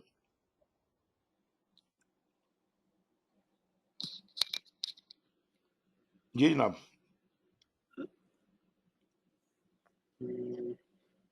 सनान आप बताएंगे sir what is resource levelling? जी सर, रिसोर्स लेवलिंग ये होती है कि जो फ्लोट, किसी भी एक्टिविटी में जो फ्लोट है, उस फ्लोट को यूज करके आप रिसोर्स डिक्रीज कर देते हो, यानी यानी आप किसी एक्टिविटी की अगर ड्यूरेशन बढ़ा सकते हैं, उसकी ड्यूरेशन बढ़ा के उसका जो रिसोर्स एलोकेटेड है वो कम कर देता है। यार इतना जुल्म ना करें इस तरह ना करें रिसोर्स लेवलिंग का मतलब ये होता है कि इफ देर इज अ, देखें जिस वक्त आप रिसोर्स एलोकेट कर रहे थे ना, आपने कहा ये बंदा ये काम करेगा, ये बंदा ये काम करेगा, लेकिन नेटवर्क डायग्राम तो उस वक्त तक नहीं बना था। नेटवर्क डायग्राम में ये डिसाइड हुआ कि यार ये दोनों काम तो पैरेलल में आ गए हैं। तब हमें पता चला कि यार ये बंदा तो इधर भी काम कर रहा है, इधर भी काम कर रहा है, ये दोनों जगह पे कैसे काम करेगा। इसे कहते हैं रिसोर्स कन्फ्लिक्ट आ जाना। जब रिसोर्स कन्फ्लिक्ट आ जाते हैं तो रिसोर्स कन्फ्लिक्ट को रिमूव करके जो नया चार्ट बनता है उसको कहते हैं ये रिसोर्स लेवलिंग कर दी है मैंने। मतलब इस बंदे को चूंकि एक्टिविटी ए पे भी मौजूद होना था, बी पे भी मौजूद होना था, और ये दोनों जगह पे मौजूद नहीं हो सकता, तो ये डिसाइड किया जाए कि इन दोनों में से ज्यादा जरूरी काम कौन सा है। वो पहले काम करेगा, जब वो खत्म हो जाएगा तो फिर दूसरा करेगा। इसका मतलब ये हुआ कि अगर इनमें ओवरलैप जो है वो 3 दिन का था, तो 3 दिन इसका काम बढ़ जाएगा। बात समझ आ रही है? पहले ए के खत्म होने का इंतजार करेगा, फिर ए के खत्म होने के बाद बी पे लगेगा, तो वो जो बी पे लगेगा फिर लाजमी बात है वो उसका टाइम बढ़ जाएगा। कम से कम इस रिसोर्स का दिन तो बढ़ेगा, भले वो क्रिटिकल पाथ पे हो या ना हो। मेरी बात समझ आई कि नहीं आई?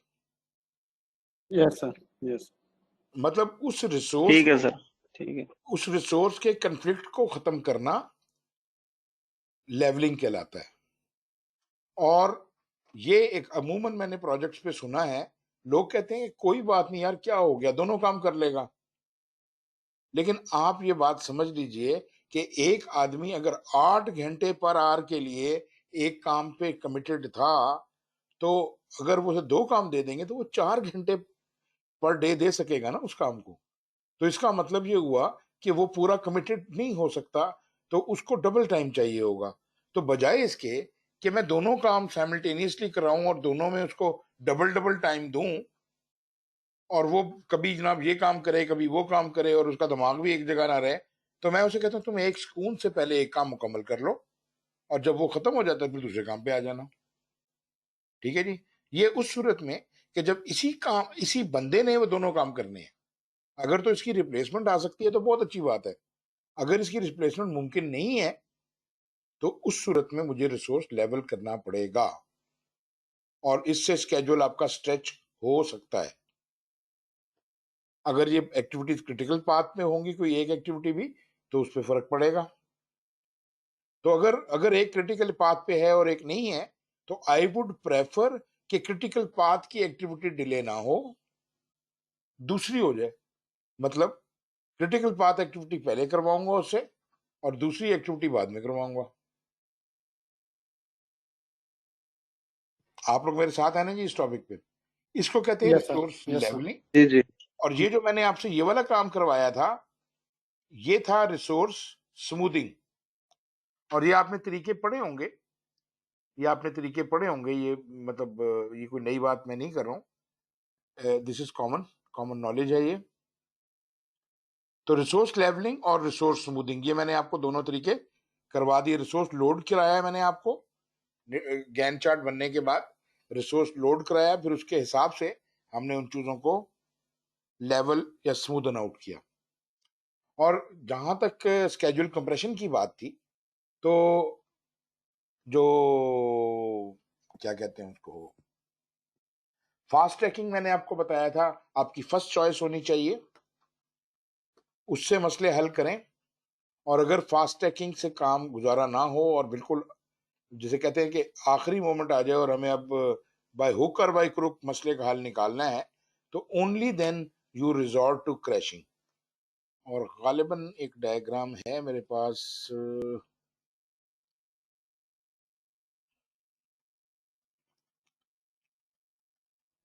ये रिसोर्स आप देखना चाहते हैं एस्टिमेशन को देख लीजिए। एस्टिमेशन में सिर्फ टूल्स ही की इंपॉर्टेंस है, एक्सपर्ट जजमेंट है। एनालॉगस एस्टिमेटिंग पता ही है आपको, जब हम एनालॉजी क्रिएट करते हैं। एनालॉजी क्रिएट करने का मतलब क्या है कि पहले एक दफा मैंने इस तरह का काम किया था तो वो इतनी देर में हो गया था, तो इसकी निस्बत से अब ये काम कितनी देर में होने का इम्कान है। मे बी यू से कि यार पहले तो हमारे पास हालात बहुत अच्छे थे, इस दफ़ा इतने अच्छे नहीं हैं, रिसोर्सेज भी नहीं है, चीज़ें भी ठीक नहीं है, तो शायद उससे डबल टाइम लग जाएगा। तो मतलब एनालॉजी का ये मतलब नहीं होता कि अगर पहले ये दिन 3 दिन में काम हुआ था, अब भी 3 ही दिन में हो जाएगा, तो हो सकता है अब ये 6 दिन में होने का इम्कान हो। तो आप लगा सकते हैं एस्टिमेट उसकी निस्बत से। मतलब एनालॉगस एस्टिमेटिंग का मतलब है निस्बत से एस्टिमेट लगाना। तो वो सेम भी हो सकता है 3 दिन में पहले होता अब भी 3 दिन में हो जाएगा, या कह सकते हैं कि 3 दिन में पहले हुआ था अब 6 दिन में होगा, या आप कह सकते हैं पहले 3 दिन में होता अब हम टेक्नोलॉजी बहुत एडवांस कर गई है, हमारा नई मशीनें हैं, हम 1 दिन में कर लेंगे। बट जब किसी की निस्बत से एस्टिमेट लगाया जाता है तो वो एनालॉगस एस्टिमेशन कहलाती है। पैरामीट्रिक एस्टिमेशन क्या है जी जनाब?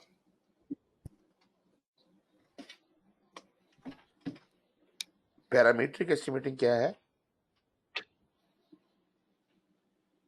सर ये तो सिंपल वो कैलकुलेशन से, अगर एक ब्लॉक 1 घंटे में या 1 मिनट में लग रहा है तो 100 कितने मिनट में मल्टीप्लाई कर देंगे उसको। बिल्कुल बिल्कुल बिल्कुल सही बात।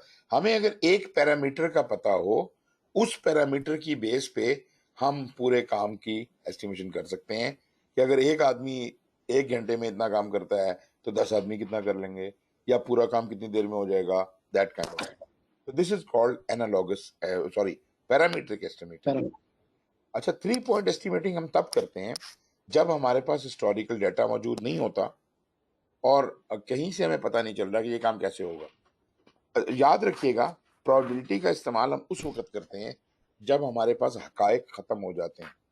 रिसर्च होती है ना, रिसर्च पीएचडी करते हैं लोग, तो वो लोग क्यों प्रोबेबिलिटी का इतना इस्तेमाल करते हैं? हर किसी को प्रोबेबिलिटी पढ़नी पड़ती है, अपनी रिसर्च में प्रोबेबिलिटी इस्तेमाल करनी पड़ती है। उसकी वजह ये होती है they are exploring new knowledge.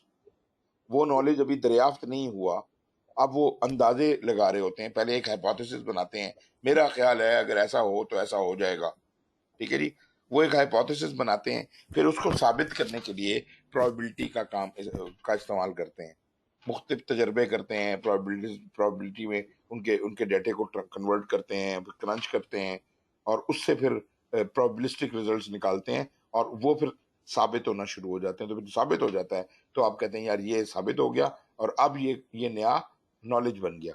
Exactly इसी तरह से अगर मेरे पास कोई हिस्टोरिकल डाटा अवेलेबल नहीं है कि पहले इस तरह का काम कभी नहीं हुआ, तो फिर या कोई किसे कहते हैं रिलायबल डाटा अवेलेबल नहीं है, तो मैं क्या करता हूँ कि मैं वो क्या कहते हैं, वो कहते हैं ना जुबान खल्क को नकारा खुदा समझो। तो मैं जुबान खल्क की तरफ आ जाता हूँ, मैं मशवरा लेता हूँ एक्सपर्ट से, आपका क्या ख्याल है ये काम कितनी देर में हो जाएगा, आपका क्या ख्याल है? मैं कई लोगों से पूछता हूँ, may be hundreds of people, और उनका सारा डाटा जो है उसको मैं कंप्यूटर में डाल देता हूँ, और उसमें कहता हूँ कि अच्छा अभी तू बता कि अब ये कितने में होगा। मतलब बेसिकली तो बात वही एवरेज वाली है, लेकिन प्रोबेबिलिटी में एवरेज जरा थोड़ी जिसे कहते हैं ना वेटेड एवरेज टाइप होती है। तो उसके अंदर हम यह करते हैं कि हम इसका प्रोबेबिलिटी का इस्तेमाल करते हैं। Most likely. हाँ जी, प्रोबेबिलिटी में होता यूं है, मैं आपको ये समझा देता हूँ बात, पता नहीं पहले मैंने की है कि नहीं की है। इसमें एक चीज होती है, ये इसको कहते हैं बेल कर्व। ये प्रोबेबिलिटी का कर्व है। आमतौर पर अगर 3 चीजों की एवरेज लेनी है तो 3 चीजों की या 4 या 5 चीजों की एवरेज लेना तो आसान काम है। उसके लिए भी वो भी प्रोबेबिलिटी ही है, लेकिन उसको कहते हैं ट्रायंगुलर डिस्ट्रीब्यूशन। वो ये होती है, सीधी ट्रायंगल होती है। ट्रायंगल की negative value, positive value, central value, that kind of thing. लेकिन जब मैं बहुत से लोगों का रिजल्ट लेता हूं तो हम ये देखते हैं कि ज्यादातर लोगों की राय इसके अंदर एग्जिस्ट करती है, कुछ लोगों की राय इधर भी एग्जिस्ट करती है, और बहुत कम लोगों की राय इधर एग्जिस्ट करती है। ये पेरिफेरीज हैं, ये एक्सट्रीम पॉजिटिव या एक्सट्रीम नेगेटिव कंडीशन है, लेकिन ज्यादातर लोग जो हैं वो दरमियान में व्यू रखते हैं। और अगर मैं इतने लोग जो ये लोग हैं, मतलब 4 सेक्शंस, एक सेक्शन, दूसरा सेक्शन, तीसरा, चौथा सेक्शन, इतने लोगों की वेटेज को मैं मोस्ट लाइकली कह दूं, और इनको एक एक्सट्रीम है उसको मैं पेसिमिस्ट कह दूं, और दूसरे को मैं ऑप्टिमिस्ट कह दूं, तो फिर हम क्या करते हैं कि 4 गुना वेटेज देते हैं मोस्ट लाइकली को। तो क्या बनेगा कि हमने अब 6 हिस्से कर लिए, 3 हिस्से इस बेल कर्व के पॉजिटिव साइड पे, 3 नेगेटिव साइड पे हैं।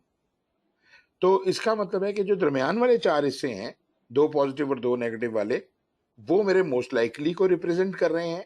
एक हिस्सा जो नेगेटिव में है वो पेसिमिस्ट को कर रहा है, और एक हिस्सा जो पॉजिटिव में है वो ऑप्टिमिस्ट को कर रहा है। तो फिर मैं जब एस्टिमेट करना चाहूंगा उसकी ड्यूरेशन को, तो my estimated time would be equal to pessimist plus 4 times most likely plus optimist, और ये टोटल वैल्यूज हैं 6, तो 6 से डिवाइड कर दीजिएगा। ये है 3 पॉइंट एस्टिमेट का तरीका। इसमें 3 वैल्यूज होती हैं, पेसिमिस्टिक, मोस्ट लाइकली और ऑप्टिमिस्ट। ठीक है जी।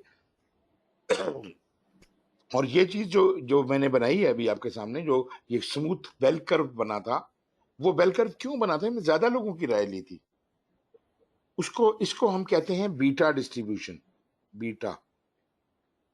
और अगर कम लोगों की राय हो, कम लोगों की राय से मतलब है कि सिर्फ 8, 10, 20 लोगों की राय है, तो फिर हम बीटा के ऊपर नहीं जाते, फिर हम सिंपल एवरेज ले लेते हैं। उसको कहते हैं ट्रायंगुलर डिस्ट्रीब्यूशन। तो ट्रायंगुलर डिस्ट्रीब्यूशन का फार्मूला सिंपल होता है, T E is equal to pessimist plus most likely plus optimist divided by 3। Simple. जो आम एवरेज का तरीका है वो इस्तेमाल करते हैं। अगर आपको एग्जाम में सवाल आए कि जी आप ट्रायंगुलर डिस्ट्रीब्यूशन इस्तेमाल कर रहे हैं और पी की पेसिमिस्ट वैल्यू ये है, मोस्ट लाइकली ये है, ऑप्टिमिस्ट ये है, तो क्या आपका एस्टिमेटेड टाइम निकले? तो सिंपल एवरेज ले लेनी है आपने। लेकिन अगर वो कहता है कि जनाब आप बीटा डिस्ट्रीब्यूशन इस्तेमाल कर रहे हैं, तो फिर उस सूरत में आपको ये ऊपर वाला फार्मूला इस्तेमाल करना पड़ेगा। जी जनाब, are you with me on that? Yes sir. जी सर। बस घबराना नहीं है। फिर बॉटम अप एस्टिमेटिंग है जी। बॉटम अप एस्टिमेटिंग का मतलब है कि हम नीचे से कैलकुलेशन करनी शुरू करते हैं, निचले लेवल से, मतलब एक्टिविटी लेवल से। एक्टिविटी सारी का जो सम बनेगा वो ऊपर की तरफ एड अप होता जाएगा। ये बात जो मैं कर रहा हूँ, ये ज्यादा सूट करती है रिसोर्स एस्टिमेट्स के लिए या कॉस्ट एस्टिमेट्स के लिए। ड्यूरेशन एस्टिमेट में ये बहुत ज्यादा सही नहीं है बात। उसकी वजह ये है कि यहाँ पे तो हमारी क्रिटिकल पाथ भी होता है और वो मुख्तलिफ पाथ्स होते हैं, जिसकी वजह से जरूरी नहीं होता कि मतलब आप कहें कि जी ये एक्टिविटी 2 दिन की, ये 4 दिन की, ये 6 दिन की, ये 5 दिन की, तो सारी एक्टिविटीज को जमा करने तो टोटल ड्यूरेशन निकल आएगी। ऐसा तो नहीं हो सकता। तो it is not exactly bottom up, लेकिन कई एक्टिविटीज का से कि एक सीरियल एक्टिविटीज चल रही हैं सीक्वेंस में, एक के बाद दूसरी, तो वो उनको जमा करेंगे तो वो उनकी ड्यूरेशन बन जाएगी। लेकिन ऐसा चूंकि नहीं होता, तो हम इसके लिए फिर क्रिटिकल पाथ वाले तरीके के ऊपर रिलाय करते हैं। लेकिन बॉटम अप एस्टिमेशन हो जरूर सकती है। अब लोएस्ट लेवल पे इसका मतलब ये है कि लोएस्ट लेवल पे हर एक्टिविटी की एस्टिमेशन की जाए, ड्यूरेशन की भी, कॉस्ट की भी और रिसोर्सेज की भी। फिर डाटा एनालिसिस है। हम जो काम कर रहे हैं उसके लिए हम कहते हैं जी हमारे पास क्या अल्टरनेटिव अवेलेबल है, इसको किस तरीके से किया जा सकता है, कैसे किया जाए, तरीके से किया जाए, इतनी देर में होगा। और रिजर्व एनालिसिस बहुत जरूरी। हर काम जो आप एस्टिमेट करते हैं, हर तरह की एस्टिमेशन, ड्यूरेशन की हो, कॉस्ट की हो या रिसोर्स की हो, तीन किस्म की एस्टिमेशन होती हैं। तीनों किस्म की एस्टिमेशन के अंदर हम रिजर्व कंसिडर करते हैं। और हम ना सिर्फ रिजर्व कंसिडर करते हैं, बल्कि हम वहां साबित भी करते हैं कि जी ये रिजर्व है हमारा। मेरी बात समझ रहे हैं ना आप, कि ये हमारा रिजर्व है। और उसकी रीजन देते हैं कि ये क्यों रिजर्व लिया गया, क्या चीज थी, कि क्या रिस्क था या वट, तो वो रीजन हम उसके साथ देते हैं। अच्छा जी, क्या आ गया?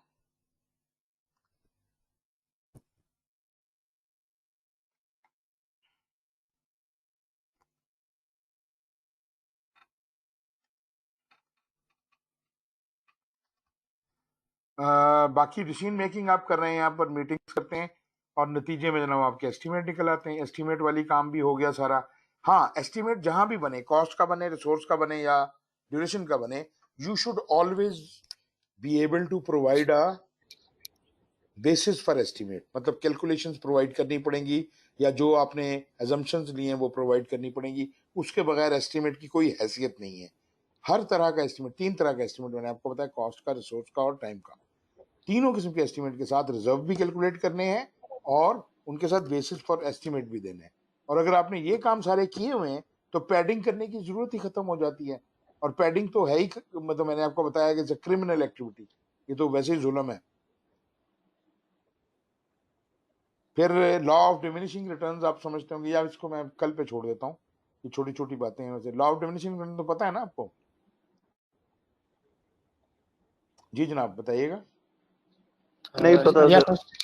हाँ जी, देखिए जी बात ये है, आप जी सर, इसमें यही है ना कि जी जी सर बताइए।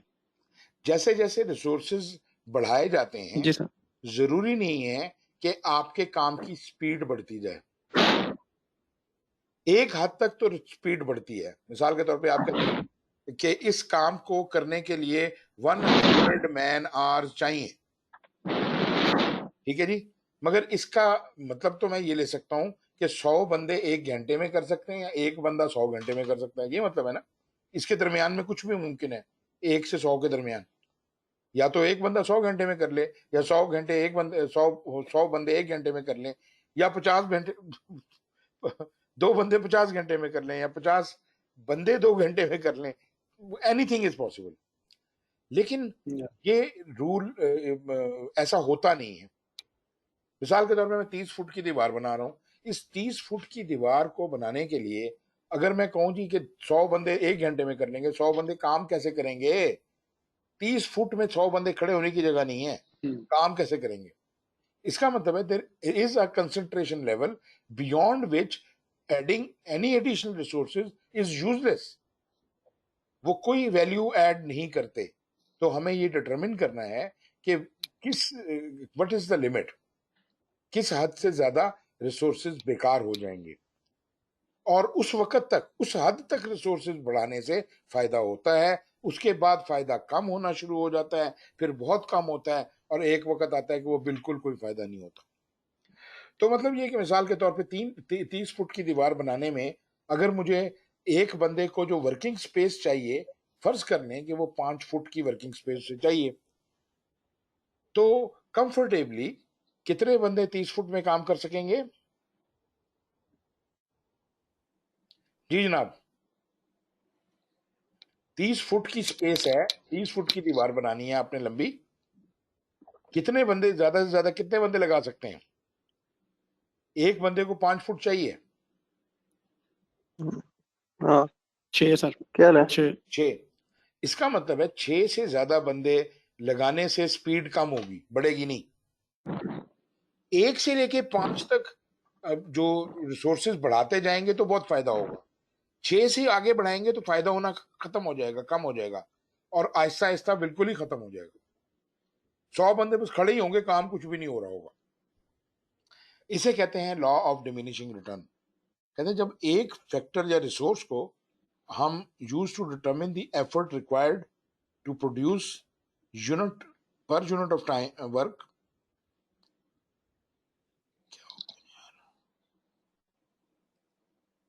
okay, unit of work is increased while all other factors remain fixed, a point will eventually be reached at which additions of that one factor start to yield progressively smaller or diminishing increase in outputs. इसे कहते हैं जी diminishing returns। ठीक है जी, तो मेरा ख्याल है ये बड़ा नोन सा फार्मूला है। जी कल हम फिर आगे इंशाल्लाह आगे डिस्कशन शुरू करते हैं मजीद, और इसको देखते हैं। लेकिन आज जी सर। डिस्कशन थी, इसका जी सर, कुछ फायदा बिल्कुल। हुआ कि नहीं हुआ? Yes sir, yes sir, obviously. मैंने कोई बोर तो नहीं किया आप लोगों को ज्यादा? नहीं सर। नो सर, आज काफी आइडिया हुआ है। चलें जी, मेरा मकसद ये है कि आपको फायदा होना चाहिए, आप कुछ सीख के जाएं। तो इंशाल्लाह कल हम इसी टाइम पे मिलते हैं और इसको आगे बढ़ाते हैं। Thank you very much. जी sir. Thank you sir. Okay sir, thank you. अस्सलाम वालेकुम।